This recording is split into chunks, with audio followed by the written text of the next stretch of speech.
मध्य रेल्वेवरील उपनगरीय लोकल सेवा वेळेवर धावते अशी स्थिती क्वचितच घडते. नाहीतर मध्य रेल्वेची नेहमीची रडकथा आणि लेटमार्क ठरलेला आहे. मध्य रेल्वे उशिराने धावण्याची अनेक कारणं दैनंदिन वेळापत्रकात जोडलेली असतात. त्यापैकी एक मुख्य कारण मध्य रेल्वेवर असणारं दिवा स्थानक. आता मध्य रेल्वेच्या उशिराने धावण्यामागे दिवा स्थानकाचा काय संबंध असा प्रश्न साहजिकच रेल्वे प्रवाशांकडे पडू शकतो. पण स्थानिक प्रशासनाकडून याबाबत सविस्तर माहिती घेतल्यानंतर त्यांनी या सर्व प्रकाराबाबत रेल्वे आणि स्थानिक प्रशासनाच्या आरोप प्रत्यारोपात दिवा स्थानकानजीकच्या पुलाचं काम रखडल्याची माहिती आता समोर आली. पाहूयात.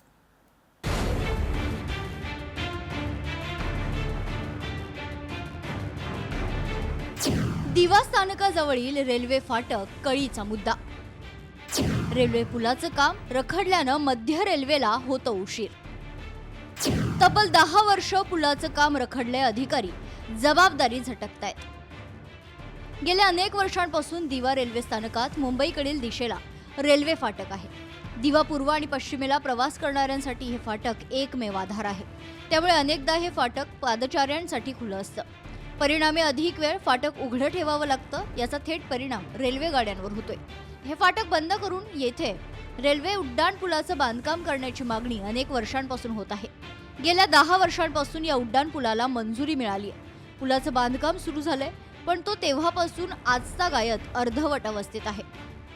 महानगरपालिका, रेल्वे आणि ठाणे जिल्हा प्रशासनाच्या वतीने एका उड्डाण पुलाचं काम जे आहे ते सुरू करण्यात आलं आहे. मात्र रेल्वेकडून जे काम आहे ते पूर्ण झालं आहे, पण पुढचं जे काम जे आहे ते जिल्हा प्रशासन आणि ठाणे महानगरपालिकेच्या आधिपत्याखाली येतं. त्यामुळे जे उड्डाण पूल जो आहे तो रखडलेल्या अवस्थेत या ठिकाणी आपल्याला बघायला मिळतोय. हे रेल्वे फाटक दिवा शहराला पूर्व पश्चिम असं जोडतं. त्यामुळे अनेक विद्यार्थी, ज्येष्ठ नागरिक या फाटकातून प्रवास करतात. आजवर अनेकांनी रेल्वे अपघातात जीव गमावले, तरी प्रशासनाला जाग येत नाही असा आरोप येथील रहिवासी करतात. प्रकल्पासाठी जमीन भूसंपादन करावी लागते. हा जो कायदा आहे त्यानुसार ठाणे महानगरपालिकेने गेले 35 वर्षात एकही जमीन संपादन केलेली नाही.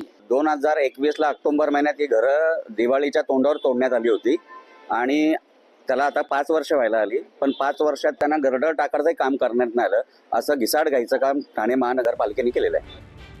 रेल्वे प्रशासनानं त्याची बाजू बांधून पूर्ण केली असली तरी ठाणे महापालिका आणि ठाणे जिल्हा प्रशासनानं या पुलासाठी आवश्यक भूसंपादन अद्याप केलेलं नाही. दिवावासियांचा जीव इतका स्वस्त झाला आहे का असा सवाल या आंदोलनात सुरुवातीपासून सहभागी असलेल्या रोहिदास मुंडे यांनी उपस्थित केलाय.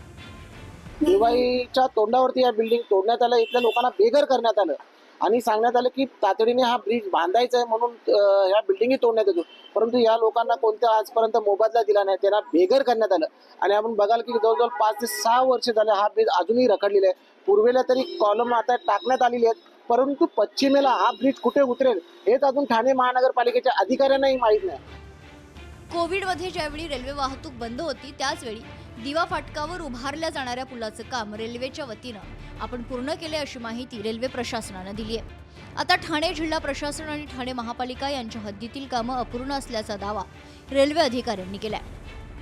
ठाणे म्युनिसिपल कॉर्पोरेशन आणि ठाणे जिल्हा प्रशासन यांच्या माध्यमातून आपण लवकरात लवकर हे काम पूर्ण करण्याचा प्रयत्न करतो आहोत, ज्यातून रेल्वेचा प्रवास देखील सुरळीत होईल आणि सोबतच वाहनांतून यात्रा करणाऱ्या जे प्रवासी आहेत त्यांना देखील अडचणींचा सामना करावा लागणार नाही. सातत्यानं तिथली मूव्हमेंट जी आहे ती स्मूथ होईल. या संदर्भात ठाणे जिल्हा प्रशासन आणि ठाणे महापालिका अधिकाऱ्यांना विचारलं असता लवकरात लवकर हे काम पूर्ण होईल असा दावा संबंधित अधिकाऱ्यांनी केलाय. मात्र यावर अधिकृत प्रतिक्रिया देण्यास अधिकाऱ्यांनी नकार दिलाय. गेल्या दशकापासून अर्धवट असलेल्या दिवा स्थानकाजवळील पुलाचं काम रखडल्यानं झालेल्या वित्तहानी आणि जीवितहानीची जबाबदारी हे अधिकारी घेणार का हा मूळ प्रश्न आहे. लोकल गाड्या असतील किंवा एक्सप्रेस गाड्या असतील यांना मात्र उशीर होतो आणि त्याचा त्रास रेल्वे प्रवाशांना होतो.